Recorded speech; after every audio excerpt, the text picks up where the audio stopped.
Esselamu aleykum və rəhmətullahi və barakatuhu.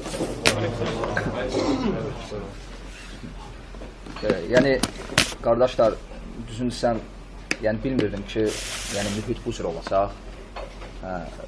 Həm də ki, müəyyən bir mövzu ilə gəlməmişəm. Amma qardaş bir sual verdi ki, yəni Allah Azza və Cəllədən qeyrisinə ibadət olunan yerlərdə Allaha ibadət etmək olar ya olmaz. Yəni, məsələn, bir yerdir, o yerdə Allahdan qeyrisinə ibadət olunur və ya Allahdan qeyrisinə ibadət olunan nəysə var. O ola bilsin, nəsə bir əşya olar, məsələn, ələm olar və ya ola bilsin, o bir qəbir olar və ya ola bilsin, o bir büt olar. O yerdə Allaha ibadət etmək olar ya olmaz. Sual budur. Cavab budur ki, Əhl-i-Sünnə alimləri bu məsələdə fərq qoyublar. Necə ki, Şeyx İbn Useymin Kitab-ı Tevhidin şərhində, həmçinin Şeyx Əlbani Əhkamül Cənaizdə və başqa kitablarında bu məsələlərdən danışıb və məsələ belədir. Əgər bir məscid ki, təməli təqva üzərində qurulmuyubsa, o məsciddə namaz qılmaq caiz deyil.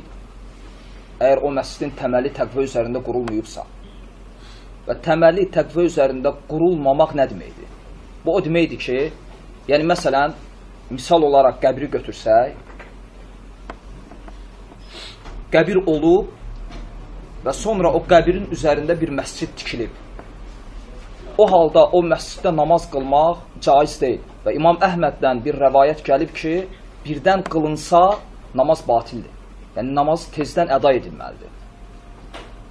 Hansı halda? O halda ki, qəbir olub və sonra qəbirin üzərinə məscid tikilib. Çünki artıq bu məscidin təməli Allah üçün qoyulmadı.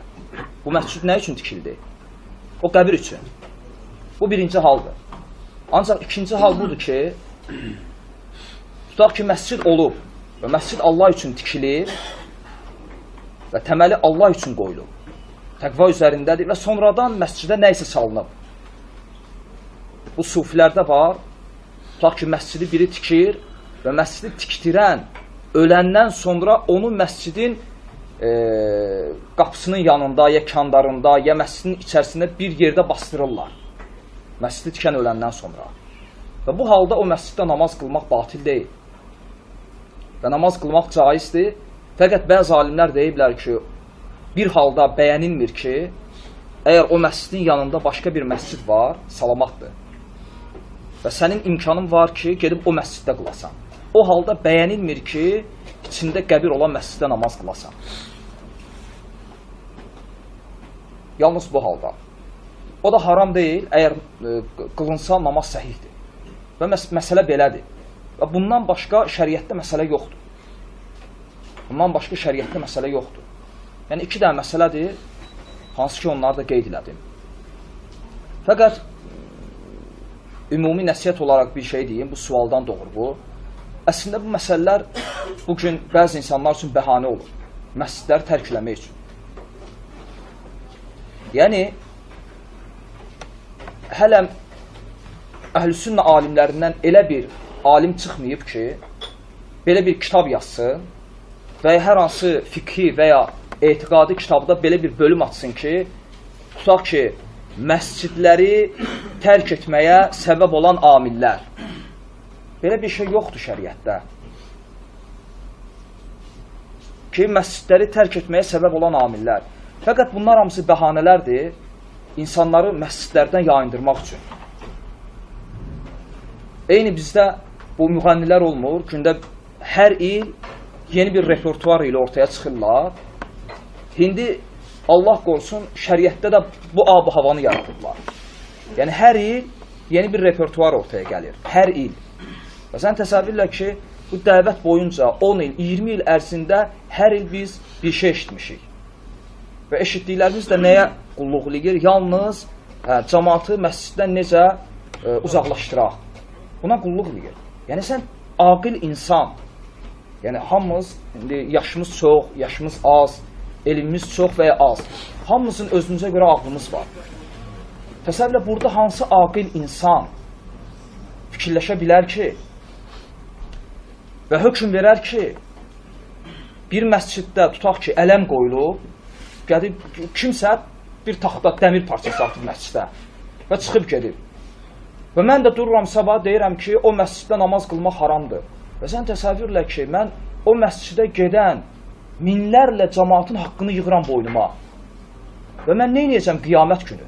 Necə cavab verəcəm buna? Abdullah ibn Ömər radiyallahu anhunun yanına biri gəlir, bir sual verir. Və İbn Ömər deyir ki, sən məni cəhənnəm üzərində körpə eləmək istəyirsən?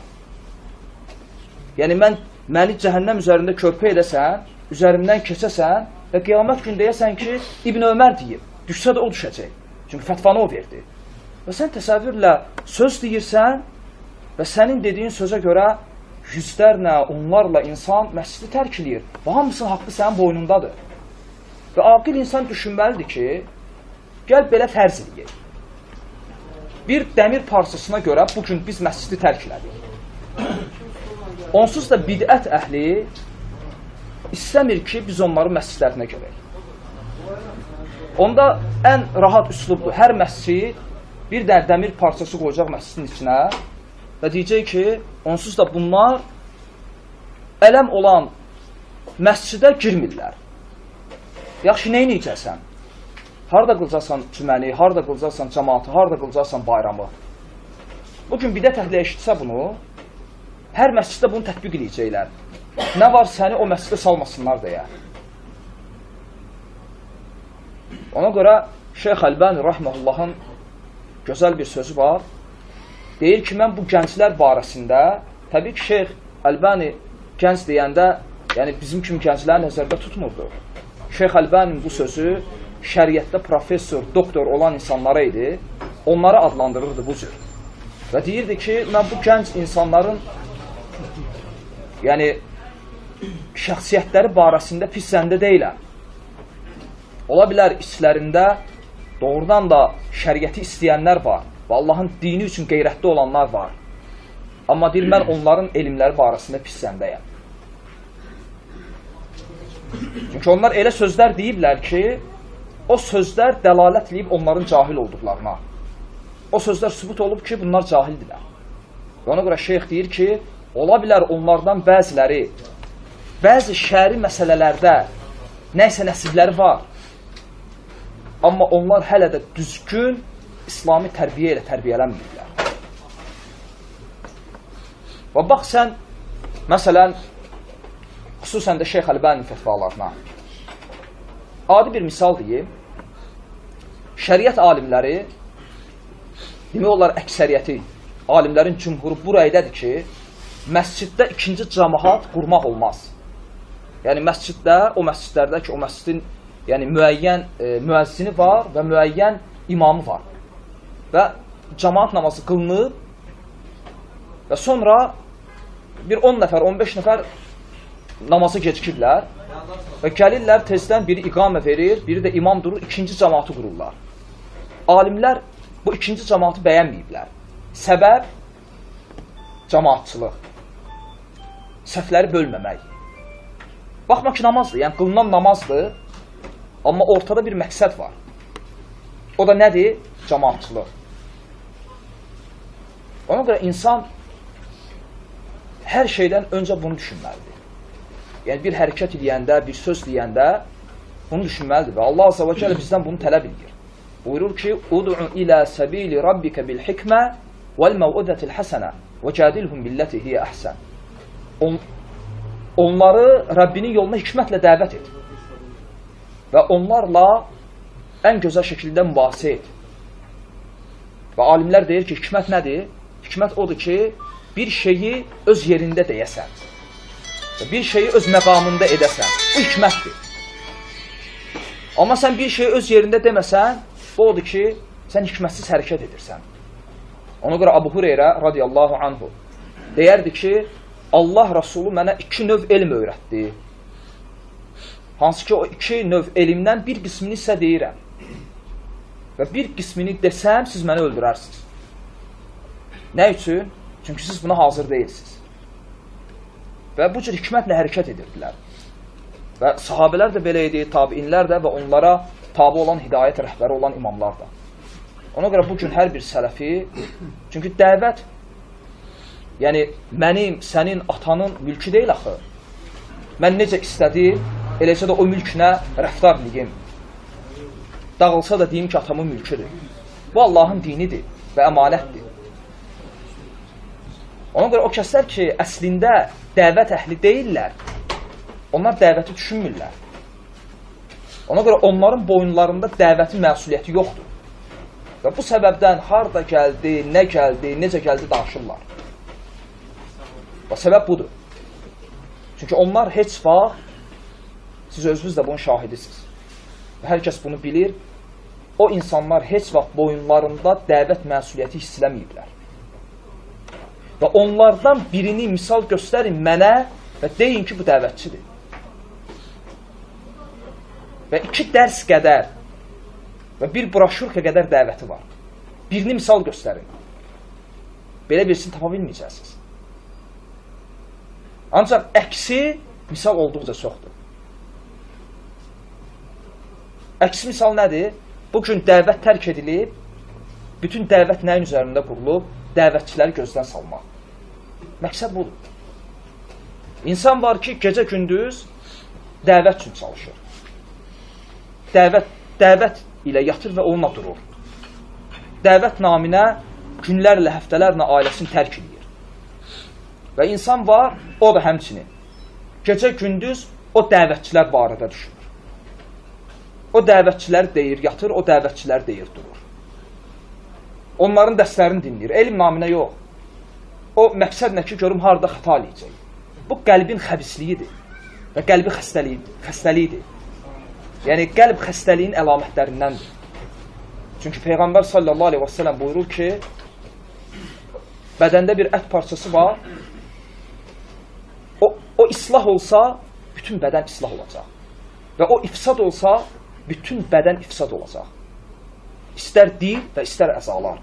Hamısı bağlıdır qəlbə. Və Əbu Hüreyrə radiyallahu anhu deyir ki, qəlbin misalı nədir? Elə bil ki, bir ordunun başında olan sərkərdə. O sərkərdə nəyi əmr edirsə, orada ona görə hərəkət edir. Və qəlb nəyi əmr edirsə, insanın əzaları ona görə hərəkət edir. Və görürsən ki, bu şeylər insanın qəlbindən xəbər verir. Və sahabələrdən biri Peyğəmbər sallallahu aleyhi və səlləmə sual verib soruşanda ki, ya Rasulullah, məgər biz danışdıqlarımıza görə məsuluq, cavabdehik, Allah Rasul deyir ki, anan sənin üzərində ağlasın. O ərəblərdə bir misal idi. Məgər insanları cəhənnəmə üzü aşağı sürükləyən bu dillər deyilmi? Və şəriət alimləri deyir ki, dil yeganə orqandır ki, onda mübah olan şey yoxdur. Yeganə orqandır ki, onda mübah olan şey yoxdur. Ya haramdır, ya da ki, halal. Ya sənin əleyhinə, ya da sənin leyhinədir. Yəni, biz şəriətdən bilirik ki, var haram olan əməllər, hansı ki, onu sən işləsən, sənə günah gəlir. Var vacib olan əməllər, hansı ki, onu işləsən, sənə savab gəlir. Tərk eləsən, günah gəlir. Və bir də var mübah olan əməllər, hansı ki, sən onu tərk eləməklə və ya işləməklə nə savab, nə də günah qazanmırsan. Və şəriət alimləri deyir ki, dildə mübah heç bir şey yoxdur. Dilindən nə çıxdısa, o ya sənin leyhinədir, ya da sənin əleyhinədir. Və bu səbəbdən Peyğəmbər sallallahu aleyhi və səlləm buyurur, mən yu'min billahi vəl yevmil əxir fəlyəqul xayran əv liyəsmut. Kim Allaha və axirət gününə iman edirsə, ya xeyir danışsın, ya da sussun. Yəni, başqa şey yoxdur. Hətta o feil ki var, əv liyəsmut, əv liyəskut deməli, əv liyəsmut. Təmiz mənası budur. Ya xeyir danışsın, ya da lal olsun. Samətə feili o feildir ki, yəni insan anadan gəlmə danışa bilmir. Və Allah Resulü bu feili işlədir. Yəni Allaha və axirət gününə iman edirsənsə, ya xeyir danışmalısan, ya da susmalısan. Və o zaman ki, bir sahabə Peyğəmbər sallallahu aleyhi və səlləmdən cənnət üçün zəmanət istədi və Allah Rasulullah iki şey üçün ondan zəmanət istədi.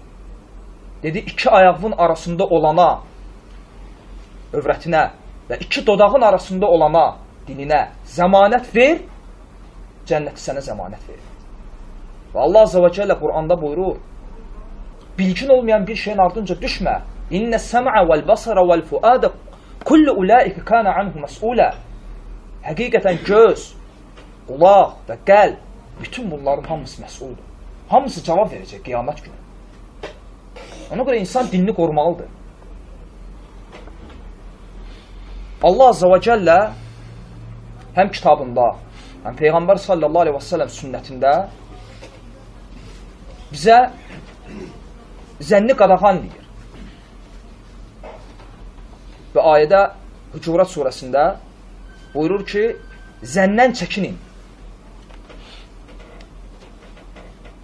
Və zənni qadağan edəndən sonra Allah Azze və Cəllə buyurur ki, وَلَا تَجَسَّسُوا və cəsusluq etməyin. İnsanları güdməyin. Və cəsusluğu qadağan edəndən sonra deyir ki, وَلَا يَغْتَبْ بَعْضُكُمْ بَعْضًا və bir-birlərinizin qeybətini də etməyin. Və fikir ver bu sıralamaya. Allah Azze və Cəllənin birinci qadağan etdiyi nə idi? Zən. Və sonra cəsusluq və sonra da qeybət. Və bu dəlildir ki, asilik özü ilə nə gətirir? Başqa bir asilik. Çünki qeybətin əsli nədir? Zən. Hər şey birinci zənn ilə başlayır. Hər şeyin əsli bu qeybətdə zəndir. Kimdənsə nəsə eşidirsən, nəsə görürsən, nəsə çatdırırlar sənə və səndə başlayır pis zənn. Əgər sən bu pis zənnin qabağına almasan, necə ki sələflərdən biri deyir, biz qardaşlarımızın birindən bir eyb görsəydik və ya ondan bizə bir eyb xəbər gəlsəydi, biz onun barəsində üzrlər axtarardıq. Və bəzən tapmazdıq və deyərdik ki, ola bilsin Allah qatında onun bizə bəlli olmayan bir üzr var. Yəni, yenə də təqsiri özümüzdə görərdik və bu sələfin əxlaqı idi. Hansı ki, bugün özünü sələfə nisbət edən kəslərin əksəriyyəti bu əxlaqdan yoxsuldular. Və zən bunun qabağını almayanda gətirir, çıxarır nəyə? Casusluğa. Çünki zən əhli həmişə istəyər ki, zəndə olduğu məsələni neynəsin? Yəqinləşdirsin. Yəqinləşdirmək üçün də bir dənə qapı var. O da casusluq. Və başlayır güdməyə. Bu neyniyir? Bu nə danışır? Və casusluqdan sonra nə gəlir? Qeybət. Və fikir ver, asilik özü ilə asiliyi gətirir. Qeybət də Allah Azze və Cəllə bunu nəyə bənzədir? Sanki ölmüş bir qardaşının ətini yeməyə. Və alimlərdən biri buyurur ki, və fikirləş ki, elm əhlinin əti zəhərlidir. Yedin, ölərsən. Yəni, bu başqa insanın qeybətini etməkdən fərqlidir. Ona görə bu fitnə əhli, Allah şahiddir ki, bunlar axı fitnə əhlidirlər. Və hətta Allah Azze və Cəllə buyurur, İnnəl insənə li rabbihi ləkanud və innəhu alə zəlikə ləşəhid. Həqiqətən insan Rəbbinə qarşı nankördür və özü də buna şahiddir. Və bəzən onların özləri də özlərinin fitnə əhli olduqlarına şahiddirlər. Və dilləri ilə bunu deməsələr də qəlbləri ilə bunu bilirlər. Bunu hardan bilirik? O zaman ki, vaxt gəlir onlardan kimsə tövbə edir, oturub onunla söhbət edəndə o özü etiraf edir. Deyir ki, vaxtı ilə bizim dilimiz danışanda qəlbimiz dilimizi inkar edirdi. Və biz bilirdik ki, biz fitnə əhliyik. Yəni, insan özü öz etdiyinə şahiddir. Və baxın, bugün məsələn, Allah həmd olsun, Rəbbimiz bizi burada cəm edir. Bir toplumur. Və bizim kimi bu cür toplumlar hər rayonda, hər kənddə var. Hətta bəzən elə kəndlərə gedirik ki, dəvət üçün, adam zənn edir ki, uzaq başı o kənddə 5 nəfər olacaq. Və gedirik.